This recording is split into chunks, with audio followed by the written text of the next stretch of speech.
jërëjëf beaucoup téléspectateurs ak internautes yu Welcome TV indi leen li gën a fës ci ëtt yëglekaay yi njëkkee ko ëtt yëglekaay boobee di l'Observateur. Refaire de la Cour des comptes Tahirou Sarr cité dans une nouvelle affaire. Sa société Sofico et les 100,29 milliards de francs CFA de l'État émis au profit de Cori Banque Internationale de Marseille, intégrant de fournitures d'équipements de sécurité et de matériel technique d'un montant de 45,10 milliards de francs CFA au ministère de l'Environnement. Les détails de deux autres opérations de 35,19 milliards de francs CFA effectuées le 8 septembre 2023 et le 8 février 2024. mu mel ne yëglekaay boobee dikkaat na ci mbirum Tahirou Sarr boobee ma ñuy toppaat nag ci yeneen mbir société boobee di Sofico ñu koy toppee tamit geneen koppar gu toll ci 100,29 milliards yi nga xamante ni daal doon na ko jëflanteeg ak Cori Banque Internationale. waaye tamit beneen marché bu nga xamante ni doon def ay fourniture d'équipement de sécurité ak matériel technique yoo xamante ni da ko doon jëmale ci ministère de l'environnement. koppar googu toll ci 45,10 milliards de francs CFA ak yeneen ñaari mbir yu nga xamante ni dafa nañ ab opération jëm ci 35,19 milliards yu nga xamante ni tamit dinañu koy toppee ki nga xamante ni mooy Tahirou Sarr. mu mel ne yeneen mbir yu nu jëlaat tegaat ko ci ndoddu ko Tahirou Sarr ci dossier bañ koy toppee ba tey ma la ci yëglekaay boobee état de santé du maire des Agnam Farba Ngom et l'examen médical ordonné par le pôle judiciaire financier qui pourrait l'éloigner de Rebeuss. mu mel ne nag kii di Farba Ngom maanaam yaramam dafa sutamte nag ba pôle judiciaire financier ba daal di sàkku nag ñu daal di saytu wér gi yaramam def ab examen médical boo moytuwul nag examen médical boobee bu ñu ko confirmé kii di Farba Ngom dinañ ko génne Rebeuss fosee ne ko yóbbu pavillon spécial ma dem ci beneen ëttu yëglekaay. Walf Quotidien, reddition des comptes, les bons points de la traque. Souleymane Keita, économiste, une lutte active contre la corruption, rassure les investisseurs étrangers. Maïssa Babou, économiste, les affairistes véreux laisseront la place aux vrais hommes d'affaires. mu mel ne nag yëglekaay boobee dikkaat na moom ci li nga xamante ni mooy reddition des comptes nag daan ne li nga xamante ni daal nañ koy defee dafa mel ni nag dina dimbali lii di réew mi ba ñëpp ñi nga xamante ni daal dañu doon luubal alalu réew mi bu ko defee nekk ñu daal di dellu ginnaaw kii di Souleymane Keita moom di ab économiste daal ma ngay xamle ne daal lii nga xamante ni def nañ ko daal dina rassurer sax ñi nga xamante ni dañoo nekk bitim réew bëgg a dugal seen xaalis ci réew mi xam ne réew mi daal kenn dootu fi jalgati jubal jubbanti la ñuy doxal. kii tamit di Maïssa Babou di ab économiste ne lii nag ñi nga xamante ni ñu ngi koy doxal ci réew mi daal ñi nga xamante ni daal ñooy ay nitu dëgg di ay homme d'affaires daal ñoom fas yéene dëggal seen bopp waaye képp ku nga xamante ni daal da nga doon jujjaaj fi mu nekk nii nag dootoo dugg ci mbirum li nga xamante ni mooy homme d'affaires. ma dem ci beneen ëttu yëglekaay. La Tribune, discours contrainte aux bonnes mœurs, dossier Azoura. Les magistrats ont l'occasion d'affirmer leur indépendance face à la pression de Pastef. De l'autre côté, le parti au pouvoir tire son bilan et se lance dans les perspectives.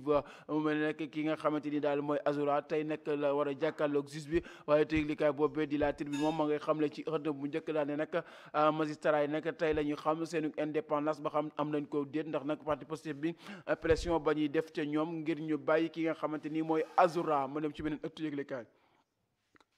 Vox Pop, au constant du silence sur la propagande de la communauté LGBT, ñoo lànk claque la porte et tire sur ànd sàmm jikko yi. ñoo lànk peine à comprendre le silence assourdissant d'organisations religieuses et culturelles telles que ànd sàmm jikko yi. La plateforme ànd sàmm jikko yi s'est éloignée de son objectif social perdant ainsi sa substance et sa raison d'être. Le collectif profondément sidéré par la campagne de propagande initiée par la communauté LGBT ciblant ouvertement d'écart. mu mel ni nag ñi nga xamante ni mooy ñoo lànk ñoom ña ngay joxañ baraamu tuuma ñii di sàmm jikko yi maanaam plateforme boobee nga xamante ni gisoon na leen nag ñuy xeex li nga xamante ni mooy wàllum góor jigéen boobu ba léegi nag ñoom waa ñoo lànk dañoo jàpp ne ñii di sàmm jikko yi nag fi mu nekk nii seen objectif bañ amoon dañu koo teg ci suuf kenn déggatu leen ñu yey yàbbi jëm ci wàllum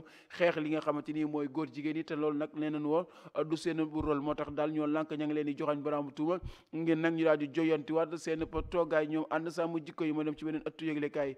Enquête, gestion de la saisie des biens de Jammeh, la Gambie en plein tourbillon. L'Assemblée nationale institue une commission spéciale pour faire la lumière sur la vente des actifs saisis à l'ex-président Une enquête journalistique et une mobilisation citoyenne ont précipité la réaction du pouvoir législatif. Adama Barrow promet de tolérer aucune négligence ni complicité. Une crise monétaire qui exacerbe les frustrations. mu mel nag ki nga xamante ni daal mooy Fadel Barro ak ki nga xamante ni mooy ex président ba di Yaya Jammeh mu mel ne nag ay mbiram dañu ko fas yéene càmbar jëm ci ay biens yi nga xamante ni kii di Yaya Jammeh da ko moomoon.